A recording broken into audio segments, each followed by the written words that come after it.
Hey guys, welcome back to my channel. If you're new here, welcome. Be sure to like and subscribe if you like. Today I wanted to talk about reclaiming your identity and the journey, the long process it takes to come back to yourself after being in an abusive and a toxic relationship. If you don't have your identity, if you don't have a sense of self or a sense of belonging or purpose in life, what do you have?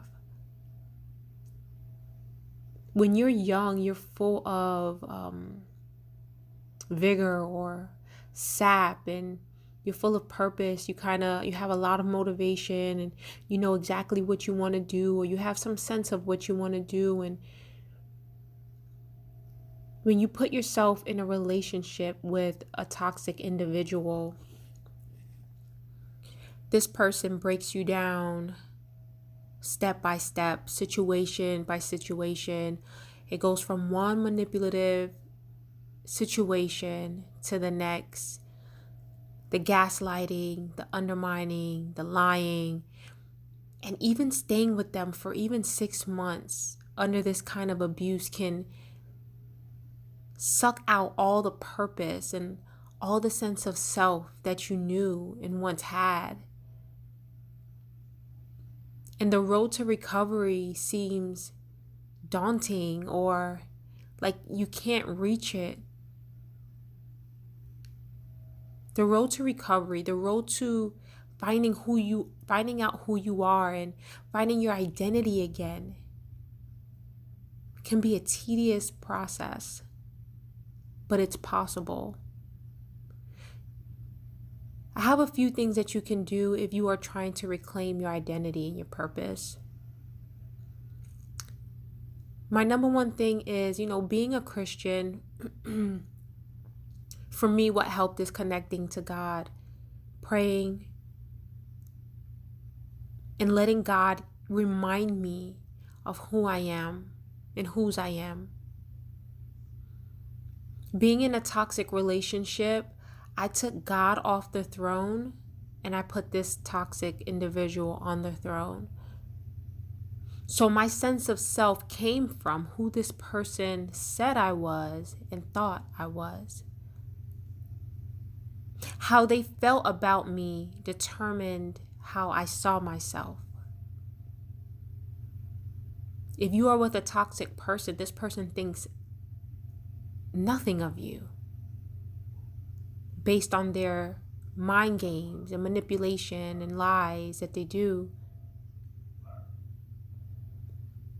Consequently, we start to think nothing of ourselves.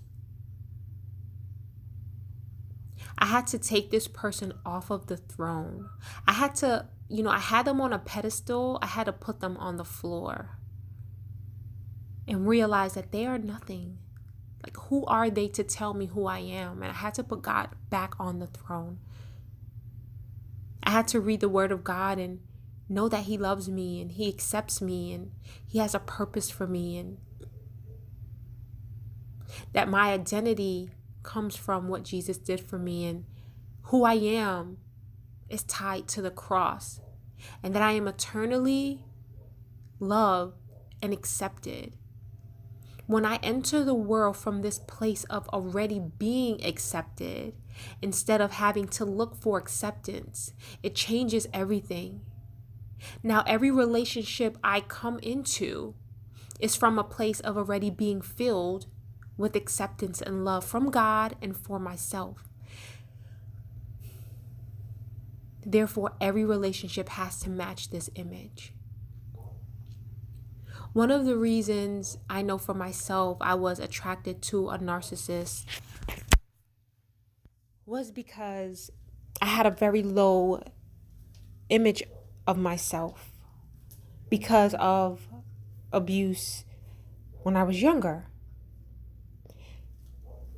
So it's not like, my parents, they did the best they could, but there was emotional abuse.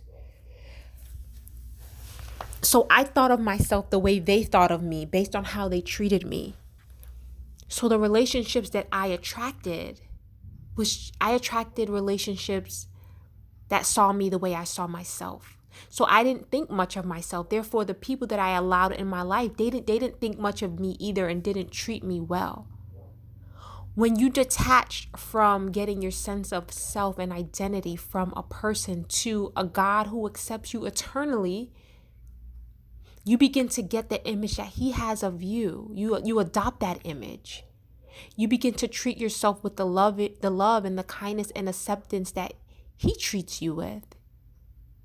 And now you begin to allow relationships in your life that match that. So that's one way that I begin to reclaim my identity. And it's been a long and gruesome process, but I see progress, although sometimes it seems slow. And I don't know if any of you guys can, relate, but being in a relationship with a toxic person, it strips you of your identity. The second thing I would do is I begin to have radical acceptance and compassion on myself based on this new view that I had of myself from God. So when I would mess up, instead of beating myself down with the voice of the abuser that I was around, I begin to have compassion on myself and tell myself, it's okay. You're human. Of course you're going to make mistakes. Get back up. I begin to reparent myself. I had to parent myself all over again using gentle and kind words, not harsh words. I had to put myself first and develop a very healthy sense of self-love towards myself. I had to become my own best friend. I had to treat myself with a love that no one else has ever treated me with. This began to slowly but surely change my life. And one thing that I started doing was put words on my mirror. I am enough. I am complete. My identity is found at the cross. I am radically and eternally accepted and loved. I am lovable. God knows all of me and still wants and loves me.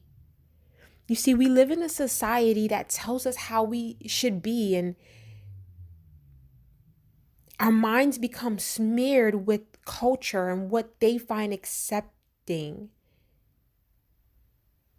And if you are a female, we are sometimes brainwashed to fit an image of what men want. And a lot of men in the world today are captive by pornography. So they watch pornography and they see these women that are naked and big boobs and big breasts and perfect body, and they begin to desire this, and they begin to put down females who don't have this. And so what do? We get breast implants, we get our butt done, we get our lips done, we get our nose done, just to match what these people want, what these men want. And there's nothing wrong with that. If it's coming from a place of you wanting to better yourself in some way, for you. But if you're doing it for the culture, are you still happy inside? Like, what is the reason you're doing this? Like, why did you choose to do this?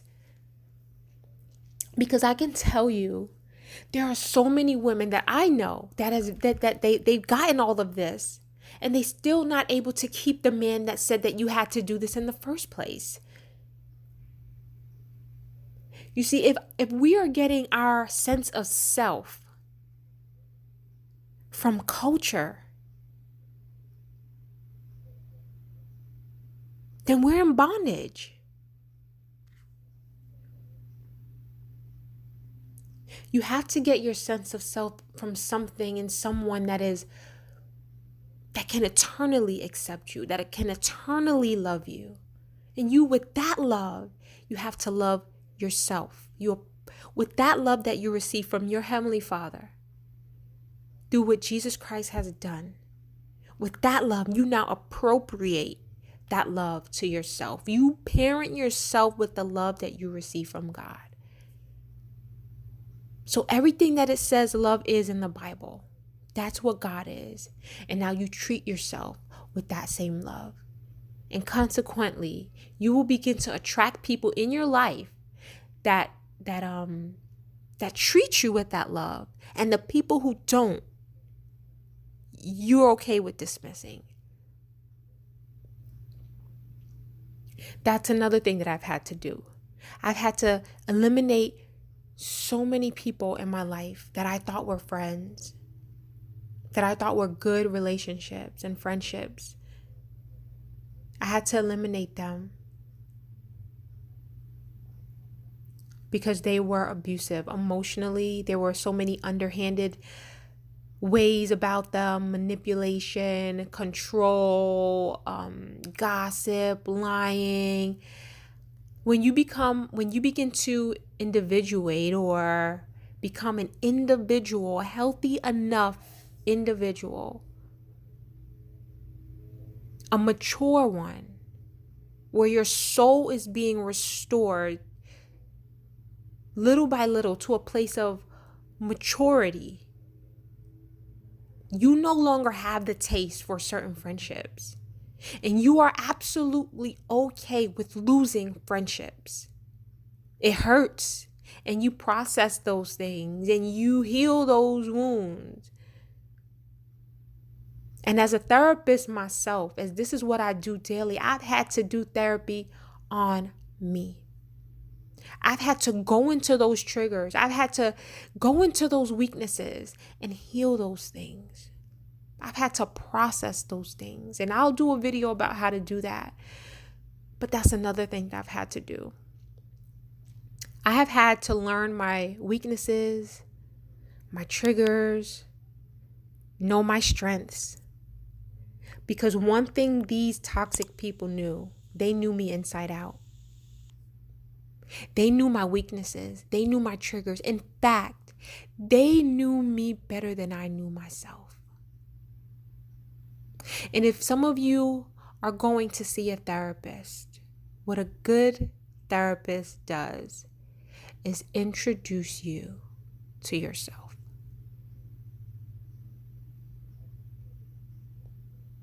And now I know myself. I know my triggers. I know my weaknesses better than anyone else. And I've worked to heal those triggers and heal those weaknesses so that I don't attract any more unhealthy relationships. And if I do, I know what to look for. I know what to listen for.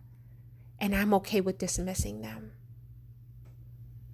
You see, most of us realize that we are in a toxic relationship, hindsight.